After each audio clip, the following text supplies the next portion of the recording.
So I'm gonna need to see if I can remember get up there somehow. Okay, jumping. Actually, it wasn't this way. The arrow was pointing at it.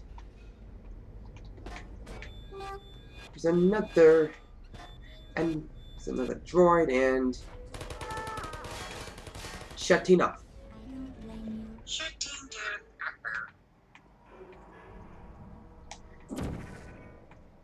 Even though they're trying to kill you, you just cannot hate them because of their voice and whatnot. They sound so cute, it's like you don't even want to kill them. This is your fault. It didn't have to be like this.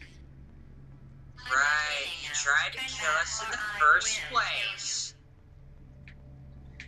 And now, I'm going to kill you, and all the cake is gone. oh no, it's the cake that didn't exist. Do you? This is your last chance. Yeah, Glados is really being threatening now. And before I miss it, and before I miss an achievement where if you don't receive a single bullet throughout the whole game, yeah, you receive it. I kind of failed. I got shot once, but oh well. I'll just retry after this. So Everybody gets shot at some point. it's for that achievement. So what we need to do with this rocket robot thing, we need to create a portal so it can destroy some stuff that we will see in a little bit.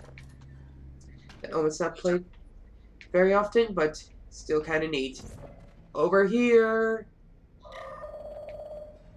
miss. Poof!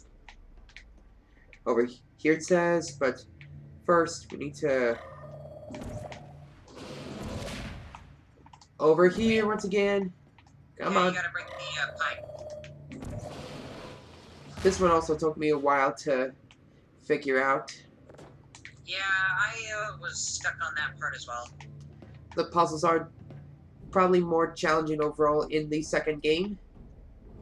Yeah, especially when the gel appears. Oh That yeah. one was super hard. You had to figure out how to make everything bounce, everything connect, and just... It was even more harder on co-op than single player. Oh you yeah. had, Oh you yeah. had to deal with more portals and objects at once. Oh yeah, the co-op is definitely a bigger challenge than the single player. It took me and my sibling longer to make it through it than how long it took me to go through the single player campaign. It took me about 11 hours to finish Portal 2 single player. It took us about 15 hours to go through the co-op. I think it took at least 5 hours for me during my Let's Play on Portal 2. I don't know, I just breezed through everything just like that. So, I miss my old computer because this computer sort of sucks because it, something about Windows XP, which has a pre-installed Movie Maker. I like that version a whole lot better than the version on Windows 7 because it has like a recorder function that allows you to pause recording, but there's no recording function that allows you to pause recording. It just, once you finish recording, you save and that's it. There's no pause record that allows you to pause at a certain point from recording, and then continue in the game to where you want to go, and then record again once you get to a certain point. You know what I mean? I do.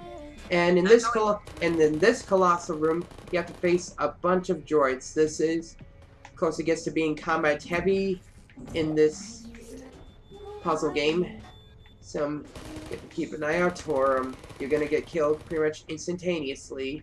Well, even a single droid can kill you instantly, but yeah, it's all with droids being pretty much anywhere. Yeah, it's an even bigger challenge. I'm supposed to drop it off, not just leave it there. So, oops, I messed up.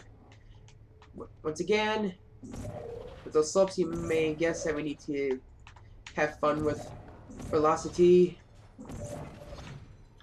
You Yeah, know, when I was watching a Nostalgia Critic movie, I have this big question on my mind. and that is Mind if I ask? Why is the Karate Kid movie called the Karate Kid movie? Especially a new one. Allow me to elaborate. Basically, the new one with Jaden Smith, Will Smith's son, right? Yepers. He goes to China with his mother to move, and they end up studying in China Kung Fu. But, or not Kung Fu, they're practicing Kung Fu. But why is the movie called The Karate Kid if they're actually practicing Kung Fu? I have not seen the new film, but the old trilogy is actually about karate and not kung fu, with Patrick Morito and Ralph Macchio, whatever. You see what I mean? I do. So Well, there's just a lot of movies out there that I haven't second guessed because I was just so wowed by its cinematic functions that I didn't bother to second guess any sort of logic behind anything.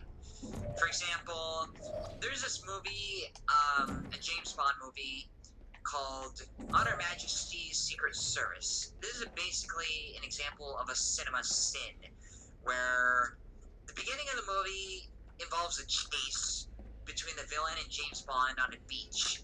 For some odd reason, the cars squeak and squeal on sand as if they were driving on a road. How do you explain that one? no film is without sins. What can I say? So you're aware of cinema sins. Yep, I have seen a few of their videos. Pretty entertaining. So here we are, the final room. Found me. Congratulations.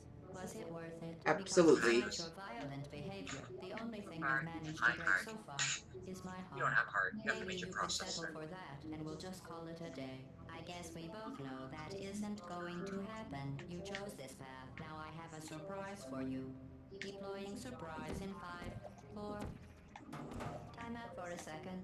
That wasn't supposed to happen. Do you see that thing that fell out of me? What is that?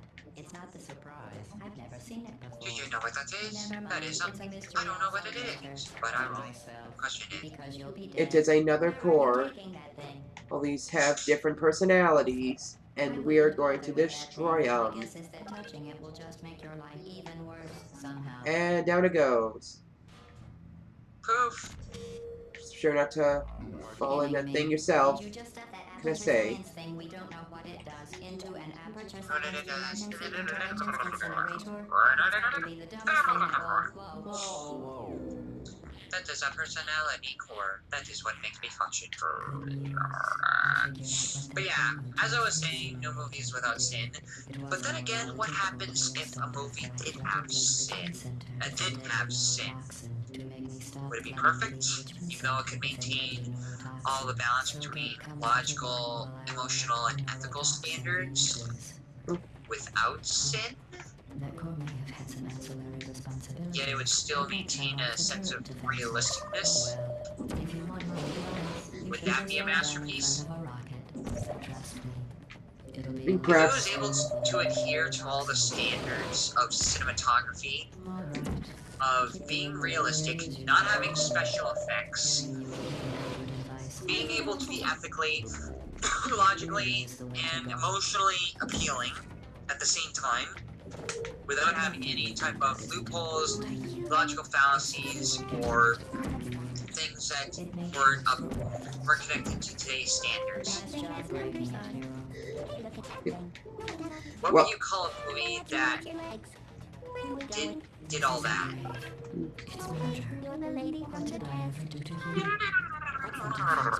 Alright, but let me explain this final boss for a bit.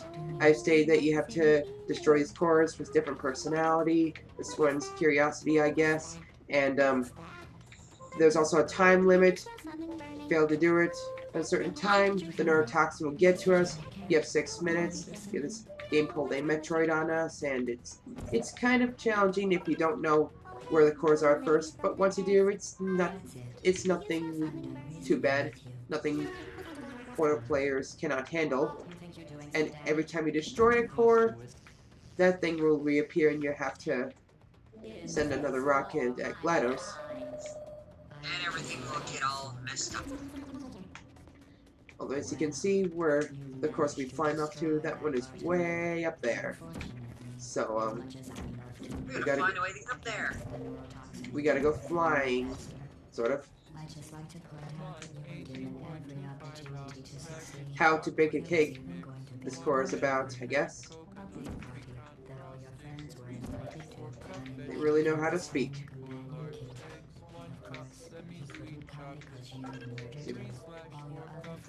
Oops, I really should have moved the orange one, but whatever. How much time do I have left? Around 3 minutes and 40 seconds. All should go well. Okay. Deadly. Choking. I'm kidding.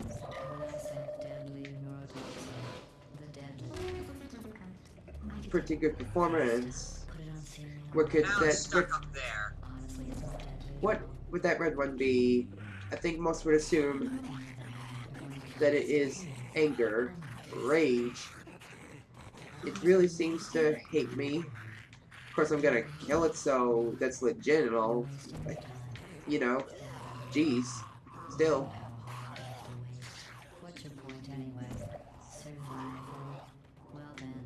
I'm missing so much dialogue because I am going through this fairly quickly. And You win? what?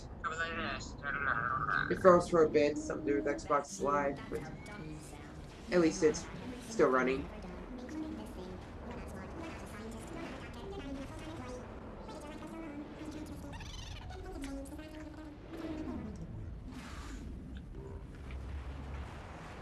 It's really chaotic.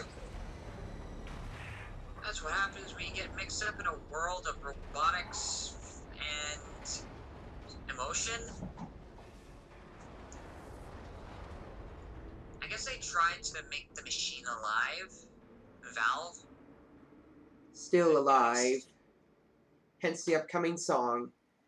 And how many bosses and games do you know that actually sing to you? Not many, I assume. This is one boss from Conker's Bad Fur Day. You probably know what I'm referring to. But other than that, I can't think of anything else.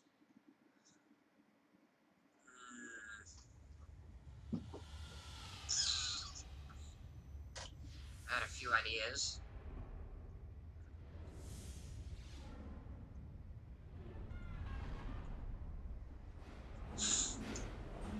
Okay, so that's the end of that. Oh wait, there is cake. Forgot. Oh. Darn.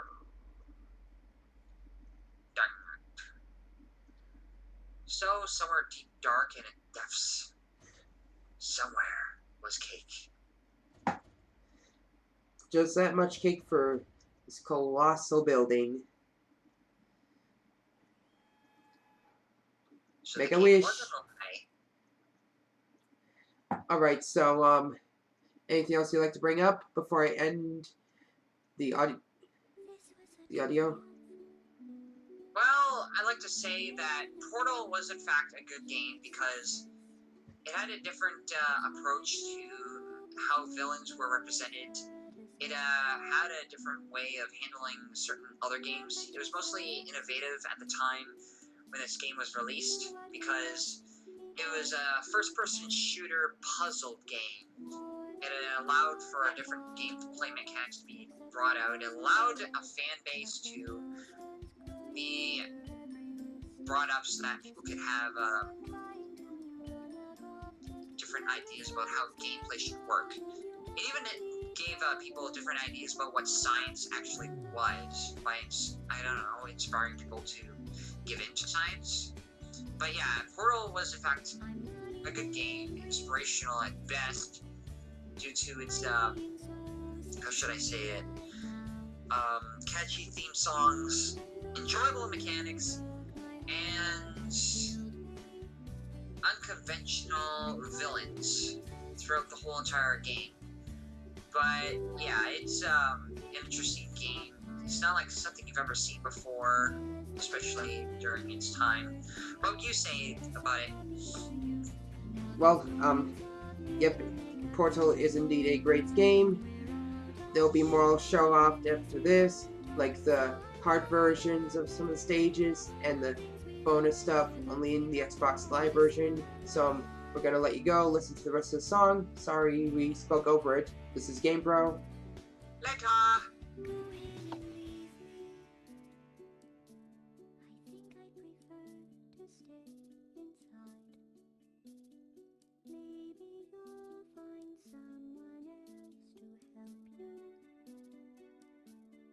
Maybe Black Mesa.